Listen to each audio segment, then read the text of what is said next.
السلام علیکم ویورز۔ ایک زہر ہی زہر کا توڑ ہوتا ہے، جیسا کہ ایک مشہور فقرہ ہے۔ اس طرح میری آج کی ویڈیو ایک ایسے ہی زہر کے بارے میں ہے جو کہ زہریلے اثرات کو ختم کرنے کے لیے استعمال ہوتا ہے۔ اس فارمولے کا نام ہے ایٹروپین۔ ایٹروپین قدیم ترین زہروں میں سے ایک ہے جو 1550 قبل مسیح میں بھی استعمال ہوتا تھا۔ یہ ایک پودے سے بنایا جاتا ہے، اس کا جزو ہے۔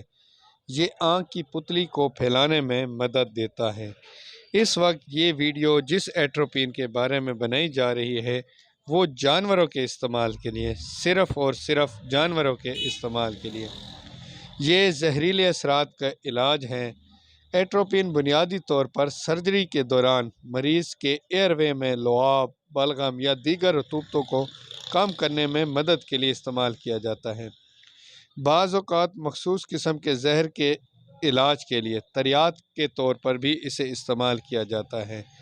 اس کے علاوہ اینستھیزیا سے پہلے دل کی دھڑکن کو معمول پر رکھنے میں مدد کرنے کے لیے بھی ایٹروپین کو استعمال کیا جاتا ہے۔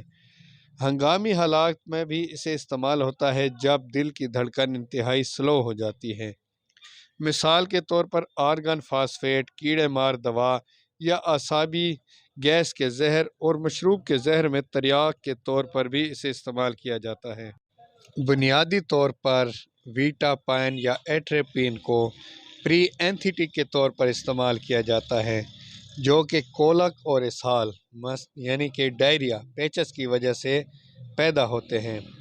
اس کے علاوہ زہر کو دور کرنے میں بھی یہ مدد فراہم کرتا ہے۔ اس کے استعمال کا طریقہ یہ ہے کہ ڈائریا ہو اور شدید ڈائریا ہو 30 سے 40 ملی لیٹر فی گائے یا بھینس کے لیے، اور اگر خدا نخواستہ زہر ہو تو زہر کے علاج کے لیے بڑے جانور کو 0.1 ملی گرام فی کلو گرام، اور اگر چھوٹا ہو تو 0.04 سے لے کر 0.2 ملی گرام فی کلو گرام تک استعمال کیا جاتا ہے۔ اس دوا کو صرف جانوروں کے لیے استعمال کیا جاتا ہے۔